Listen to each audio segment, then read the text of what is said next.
비트코인은 얼마 전 길게 횡보를 했던 그 가격대로 다시 돌아와서 또다시 박스권 안에서 가격을 형성하고 있습니다. 과연 비트코인은 더 이상 상승을 해주지 못할 것일까요? 그것이 궁금하시다면 이 영상을 꼭 시청해 주시기 바라겠습니다.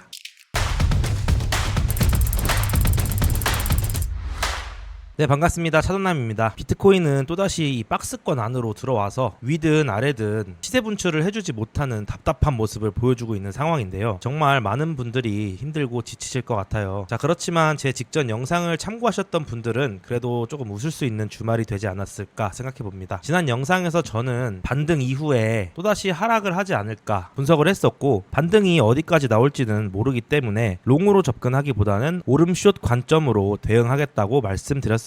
그 이후 정확하게 61.1K까지 반등 이후에 다시 하락이 시작돼서 저는 숏 포지션으로 수익 실현을 했습니다. 큰 추세가 나오지 않는 만큼 큰 구간으로 수익 실현을 하지를 못했지만, 추세가 나오기를 진득하게 기다리면서 이런 박스권에서는 짧게 거래를 하는 것도 꽤나 짭짤한 수익이 될 수 있죠. 제 이런 모든 관점과 매매들은 제가 운영하고 있는 이 텔레그램 방과 카카오톡 방을 통해서 전부 투명하게 공유해드리고 있고, 누구나 오셔서 참고하실 수 있으니까 참고하실 분들은 이 고정 댓글 통해서 입장해 주시면 되겠고요. 구독과 좋아요만 누르고 들어와 주신다면 감사드리겠습니다. 자, 그럼 오늘 비트코인 시황 분석을 시작해 보도록 할 건데요. 일단 지난번 분석한 대로 지금 진행 중이고 있는 상황이기 때문에 큰 관점에서의 변화는 없습니다. 다만 오늘은 반등이 여기 61.1K에서 끝난 것인지, 아니면 추가적으로 반등이 나왔다가 다시 하락을 이어갈 것인지에 대한 내용을 오늘 영상에서 좀 다뤄볼까 합니다. 피보나치를 통해서 확인을 해보면은 여기 65K에서 57.8K까지 하락이 한 추세가 끝났다고 가정할 경우에 61.1K는 0.382 구간을 넘겨줬기 때문에 반등이 끝났다고 해도 이상할 건 없는 모습이고, 61.1K까지의 상승이 이 하락에 대한 반등이라고 가정을 한다면 또 다시 여기서부터 새로운 하락 파동이 시작된 것이다, 이렇게 해석해도 이상할 게 없겠죠. 그러면은 결국 여기서부터 새로운 하락 파동이 시작된 게 아니게 되려면 이 61.1K를 돌파해주는 움직임이 나와야 하는 건데, 그게 뜻하는 거는 61.1K를 돌파하기 전까지는 숏이 유리하다는 사실인데, 그럼 도대체 이번 하락이 어디까지 나올지 그걸 알아봐야겠죠. 우선 뭐 언제나 그렇듯이 여러 가지 시나리오를 염두하고 예측만 하는 것이지 어디에서 멈출지 정확하게 알 수는 없다는 사실은 반드시 인지하시고 보시면 되겠습니다. 첫 번째로 여기 65K부터 57.8K까지를 A 파동으로 볼 때 반등이 61.1K에서 끝난 것이라면 지금 하락파의 종료 지점은 1대1 구간인 최소값 54K부터 더 추가로 내려갈 수도 있겠죠. 이렇게 예측을 해볼 수가 있겠습니다. 그리고 두 번째는 여기 61K부터 61.1부터 내려온 57.7까지를 한 개의 파동으로 봤을 때 이 경우 반등은 여기 59.5K까지 나온 것이고, 마찬가지로 하락의 종료 지점의 최소값은 56K부터로 예측해 볼 수가 있습니다. 그리고 만약에 제가 말씀드렸던 이런 삼각 수렴의 모습이 아니라 정말로 이렇게 A, B, C로 떨어질 경우 정말 최악의 경우로 봐야겠죠. 그렇지만 이 경우도 완전 배제할 수 없기 때문에 이렇게 피보나치를 그어서 본다면 44K까지도 하락이 가능한 경우가 아직 살아있긴 합니다. 이런 모양새는 정말 나오지 않았으면 좋겠다고 생각하긴 하는데, 시장은 항상 어렵게 흘러가는 경우가 많으니 완전히 배제할 수 있는 상황은 아니라고 생각을 하고 계셔야 합니다. 자, 그럼 이렇게 세 가지 구간을 통해서 하락에 대한 시나리오를 살펴봤고, 상승을 해줄 수 있는 시나리오도 한번 보도록 할 건데, 현재 차트가 상승이려면 이 49K서부터 올라온 65K가 하나의 추세여야 하고, 지금 나오고 있는 이 하락이 이 하나의 추세에 대한 조정이어야 합니다. 우선 그런 경우에는 지금 이 조정이 0.382 구간인 58.8K를 만족하는 조정이 나오는 상황이기 때문에 언제 조정이 끝났고 상방으로 향해도 이상하지 않은 상황이에요. 그렇지만 보통 일반적으로는 0.618 구간까지는 조정을 열어놓고 보기 때문에 아직은 섣부르게 롱으로 접근하기는 위험하다. 상방이 맞다고 한들 조금 더 내려준 후에 이런 애매한 자리에서 반등이 나올 수도 있지 않을까, 이렇게 생각을 하고 있고, 그래서 제가 제 톡방에서도 하방이 계속 유리하다고 말씀을 드렸던 겁니다. 상방의 가능성이 아예 없다는 뜻이 아니라요. 그렇지만 어쨌거나 큰 뷰에서 봤을 때도 그렇고 알트코인을 봐도 그렇고 아직 제대로 된 펌핑, 그러니까 우리가 기다리는 불장이라고 하죠, 아직 이게 온 적이 없어요. 이게 무조건 저는 어떻게 해석을 하고 있냐면, 여기가 무조건 고점이 아니다. 그 이유를 좀 설명해 드릴 건데, 먼저 기본적으로 비트코인은 이 수많은 기관들과 우리가 알고 있는 이 세력들이 들어와서 매매를 하고 있기 때문에 단일 세력이 가격을 마음대로 주무르지는 못합니다. 그렇지만 알트코인은 다르죠. 알트코인은 비교적 시총이 작기 때문에 물량을 최고로 많이 보유하고 있는 이 단일 세력이라는 게 존재할 수가 있어서 이 세력들이 언젠가는 수익 실현을 해야 하기 때문에 반드시 가격을 펌핑시키게끔 되어 있습니다. 여러분들 중에 21년도 이 순환 펌핑장을 기억하시는 분들이 있을지 모르겠는데 이게 단순히 시장이 좋아서 불장이어서 알트 가격이 펌핑이 나왔던 걸까요? 저는 그렇게 해석하기보다는 이 비트가 이제는 마지막 5파동이 진행 중이고 상승이 언제 끝나도 이상하지 않은 상황이기 때문에 이 알트코인 세력들이 수익 실현을 하기 위해서 하나 둘씩 가격을 펌핑시킨 이후에 뒤늦게 불장인 줄 알고 진입한 개미들한테 물량을 다 넘겨버리고 그렇게 시즌이 종료되는 거죠. 불장은 물론 미리 어느 정도 평단에 물량을 매집해둔 사람들은 기다리는 시장이 맞지만 그 기간도 길지 않고 오히려 불장이 끝난 이후에는 더 큰 하락장에 대비해야 하는 그런 시기입니다. 그렇지만 그런 시장이 아직은 연출되지 않았다. 그렇다는 것은 아직은 시즌 종료를 논하기는 이르다. 반드시 비트코인은 신고점을 다시 한번 달성할 것이다. 이렇게 보는 게 저는 합리적이라고 생각하고 있고요. 저는 단기 매매를 하는 단타라고들 하시죠. 이 단타를 하는 트레이더이기 때문에 단기적인 움직임을 예측하는 것이죠. 여러 번 말씀드렸지만 현물이라고 손절 안 하고 가만히 있는 게 능사는 아닙니다. 비중 관리랑 리스크 관리를 현물에서도 하셔야 손실은 최소화하고 수익은 극대화시킬 수가 있기 때문인데 이런 내용들은 제가 정말 자세하게 카카오톡 방이랑 텔레그램 방 통해서 가르쳐 드리고 있으니까 궁금하신 분들은 고정 댓글 확인하시고 입장하시면 되고 절대로 돈을 받거나 멤버십 가입 이런 거는 안 합니다. 자, 그럼 오늘 영상 요약 한번 해드리도록 할게요. 우선은 상방이든 하방이든 지금 상황에 정확하게 단념할 수는 없지만 상방이 맞더라도 추가 하락의 여지가 있기 때문에 이 56K까지는 오름숏이 조금 더 유리해 보인다. 그리고 56K부터는 상방 하방을 둘 다 보수적으로 접근해야 할 것이고 이 큰 뷰에서의 삼각 수렴이든 이 저점을 또 깨는 움직임이 나오든 그때 가보지 않고서 미리 예측하는 것은 크게 의미가 없다. 그것보다 중요한 것은 리스크 관리. 차도남 카톡방에 들어와서 배우시면 되고요. 매매 계획 같은 경우는 말씀드렸듯이 56K까지는 오름숏으로 대응을 할 것이고 이거는 61.1K를 돌파한다면 수정이 될 것 같습니다. 관점이 수정되더라도 제가 제일 먼저 텔레방이랑 카톡방에 올려드리고 있으니까 들어오셔서 확인하시면 될 것 같고 오늘 영상은 여기까지 준비했습니다. 오늘도 시청해주셔서 정말 감사드립니다.